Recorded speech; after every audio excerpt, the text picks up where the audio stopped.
First 22లో ఒక fit infection అయిందండి. ఒక 12 lbs వెయిట్ రెడ్యూస్ అయిపోయాను. సిటీ స్కాన్లో ఇది క్రాన్స్ లాగా అనుకుంటున్నామని చెప్పి కొలనోస్కోపీ చేశారు. క్రాన్స్ అని చెప్పి డిటెక్ట్ చేశారు. మైల్డ్ అల్సరేటివ్ కొలైటిస్ అన్నారు.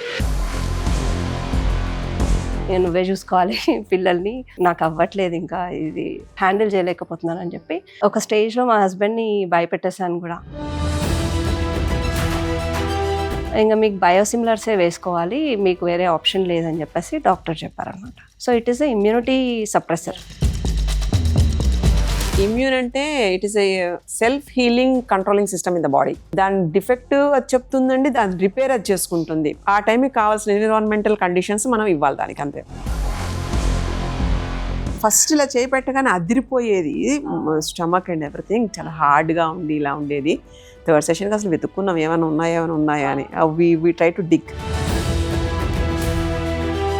అప్పుడు ఏవైతే తిన్నానో ఇమ్మీడియట్గా వాష్రూమ్ వెళ్ళాల్సి వచ్చేది. అవన్నీ ఇప్పుడు ట్రై చేశాను. అసలు touch wood everything went well. తిన్నది వంట బట్టి హాయిగా నిద్ర పట్టిందంటే that itself is like the biggest medicine.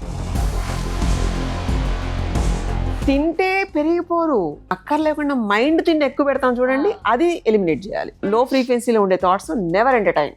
మీకు అలా అనిపిస్తుందా? Change your mood, change the environment, again will be like normal.